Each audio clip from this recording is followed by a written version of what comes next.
Typal decks are a mainstay in the ever-expanding range of archetypes for players to build their lists around. Be they merfolk, dragons, vampires, or any of the other well-supported creature types from Magic's history, there is often a large range of cards to be found that can enhance the often combat-heavy strategies that building around a single creature type create. While there are a lot of similarities in the playstyle of different Typal decks, each creature type brings its own flavor to the table, often tied to the colors that best represent the type in question. For vampires, for instance, there's a heavy focus on key mechanics present in the Orzhov color pairing, like aristocrats, sacrificing creatures for value with creatures like Yeheni Undying Partisan, or artifacts like Ashnod's Altar, life gain through keywords like lifelink and abilities of creatures and enchantments like Astarion the Decadent and Exquisite Blood, and life drain through life loss effects like that of Blood Artist and Sanguine Bond, both of which link back to the previous two mechanics. No points for spotting the combo here. While there is variety in what each creature type does best, I'm not the biggest fan of Typal decks for the reason that they can all feel a bit samey, with there being a number of cards that are mainstays in the strategy and prop a lot of these decks up. It's the linearity of their construction that doesn't scratch that brewing itch for me. But this is just how I feel, and I think that there's a lot that can be learned through constructing these lists. Most Typal decks will be running one of, if not all of the cards I'm going to talk about here, because they all can. These provide universally strong effects in this archetype, and with them being colorless artifacts or lands, there's no reason for them not to be included in any list of the type. Icon of Ancestry is a 3-cost artifact that has you choose a creature type when it enters. You might see a pattern emerge here. It gives creatures you control of the chosen type +1/+1, and has the ability to pay 3 generic mana to look at the top 3 cards of your library,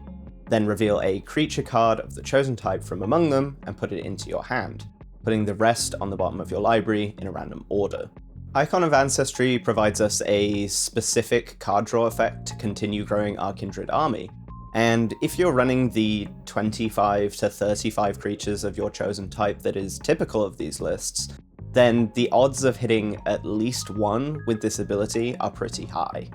The bonus to their stats is a nice plus, making them more resilient to damage-based removal, and more of a threat to start swinging with. Next, we have Vanquisher's Banner for 5 generic mana, and handily, its first 2 abilities are exactly the same as Icon of Ancestry's. In a singleton format like Commander, building redundancy into your list is never going to be a bad thing, and just increases your chance of hitting an Anthem effect and a source of card draw. While Vanquisher's Banner's initial cost is greater, its value is much higher, providing card draw whenever we cast a creature spell of the chosen type. Once it's on board, it provides extra value on top of all of our Typal creature casts, which is particularly huge if we're playing a type like vampires, humans, or Mir, which have lots of cheap creatures. The last of these 3 absolute staples is 1, a podcast that you should go listen to, shout out to Cal, and 2, a 3-cost artifact,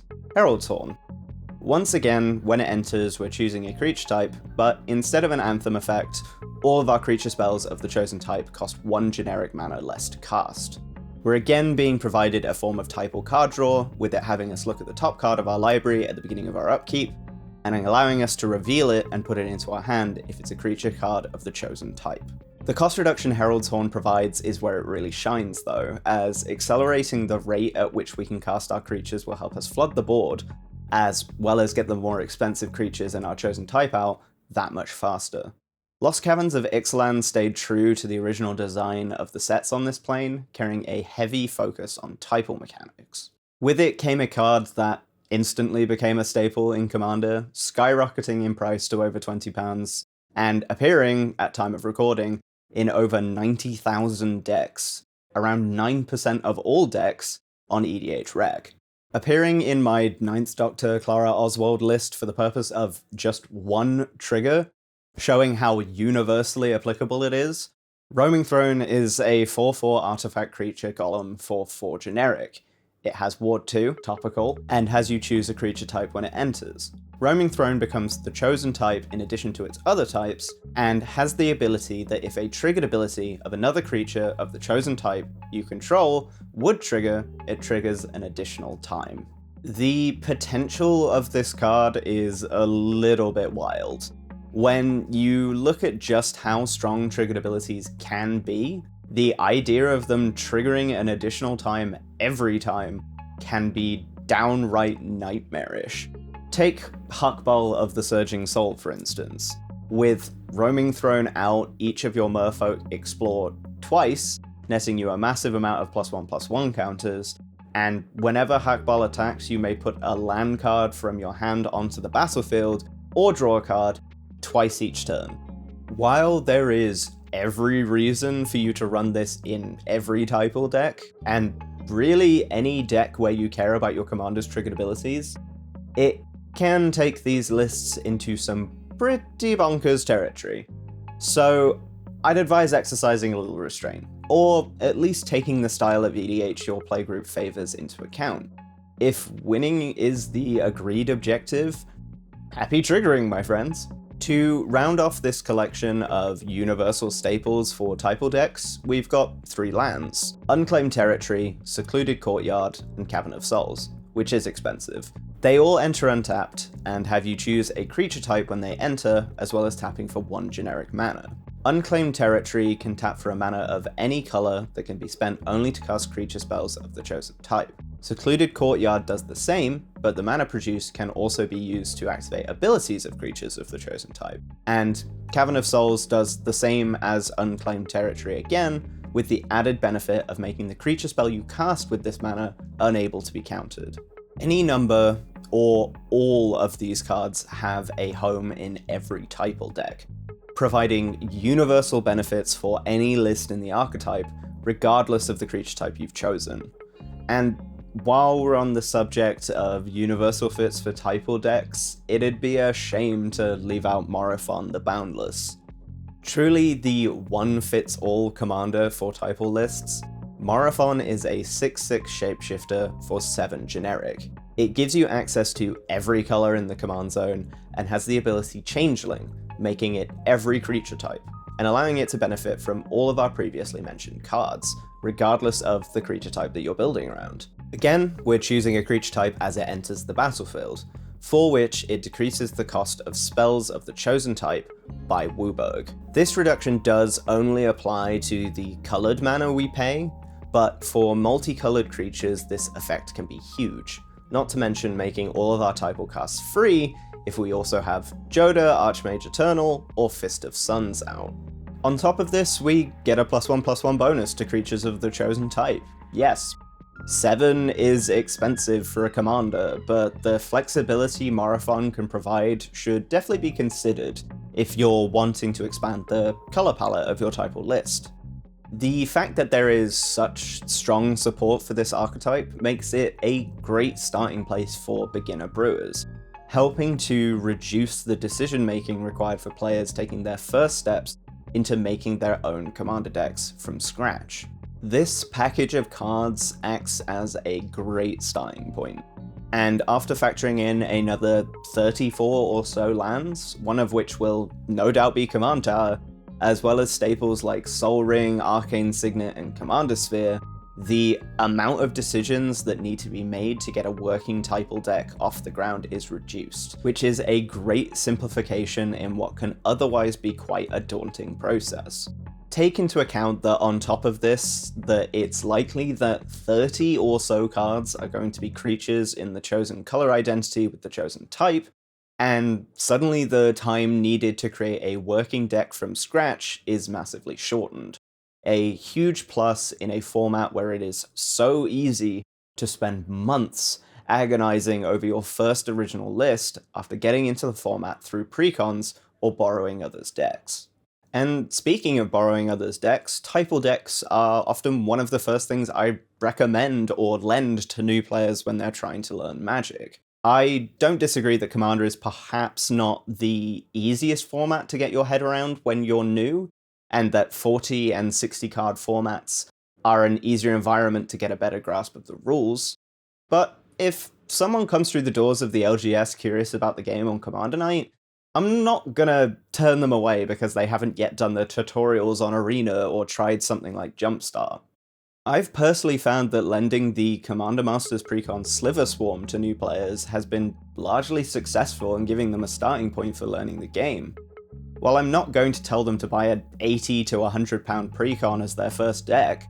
I'm happy to keep an unmodified version sleeved up and lend it out whenever someone's short a deck and wants to play. While it can be difficult to navigate and balance a full 5-color mana base when starting out, and while slivers do have a habit of getting hated off the table due to their reputation and how overpowering they can be with a good board state, the idea of all creatures having the same abilities creates a smooth play experience for those getting to grips with the game.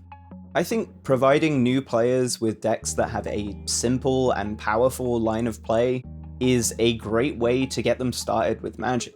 making their first experience a positive one, as long as the other players in the pod remember that they're new and don't mercilessly target them like they would an experienced player in the same archetype. While it's perhaps not the premium product out of the box that the well-enfranchised hoped it would be, I've seen multiple new players get a lot out of piloting it as one of their first decks. Slivers are great for exposing players to the majority of keyworded abilities on creatures, like haste, first strike, and flying, and with a number of creatures like constricting slivers giving other slivers you control enters the battlefield effects, it helps to introduce basic ideas of sequencing as well, with the consideration of which effects are most beneficial to get out first. Add on top of that there are cards like Necrotic Sliver that provide activated abilities, and you can start gently introducing the concept of cast and ability timing as well. Sliver Gravemother can be a slightly wordy first commander to get your head around, but having access to a powerful recursion ability in the command zone can also help to teach new players that, with the right abilities and spells, a card hitting the graveyard doesn't mean it's lost forever. Or, if you want to make the deck even simpler to pilot, you can run Sliver Hivelord as the commander instead, and offer a simple but very strong effect as a reward for them hitting all of their colors of mana production. Thanks to Lost Caverns of Ixalan, we've also got some cheaper alternatives for Typal Precons, though from browsing the internet it's much easier to get a sealed copy of Explorers of the Deep or Ahoy Mateys than it is Blood Rites or Velociraptor, due to the massive popularity of vampires and dinosaurs and the reprint value inside. It's definitely worth bearing in mind that the commander decks in standard sets are becoming more sought after and harder to find in the months after their initial release, due to the sharp uptick in quality reprints that we've seen with more recent sets. Personally, I'd advise that if you see the reveal of a deck, like those for the upcoming sets Outlaws of Thunder Junction, Bloomburrow, or Duskmorn House of Horror, and the archetype appeals to you, see if you can pre-order them at your LGS, or be sure to drop by as soon as they're being sold, because stocks are typically not lasting when it comes to these decks. Again, I'm not personally the biggest fan of Typal decks for myself, but I think they offer a lot of benefits for new and old players alike, and I'm always curious to see the subtleties in different lists in this archetype whenever they hit the table. That being said, there is an elf and elemental sub-theme in my signature Nissa list, so the appeal isn't completely lost on me. Let me know in the comments below what your favourite creature types are to build around, share your lists, and let me know as a Typal skeptic which kindred I should consider building to change my mind. I'd also love to hear what archetypes or decks you've found to be good starting points to lend or recommend to new players and why. Thanks as always for watching, and if you give me a +1/+1 and like and subscribe, then if my power is exactly 20, I'll destroy all other creatures. See you next time.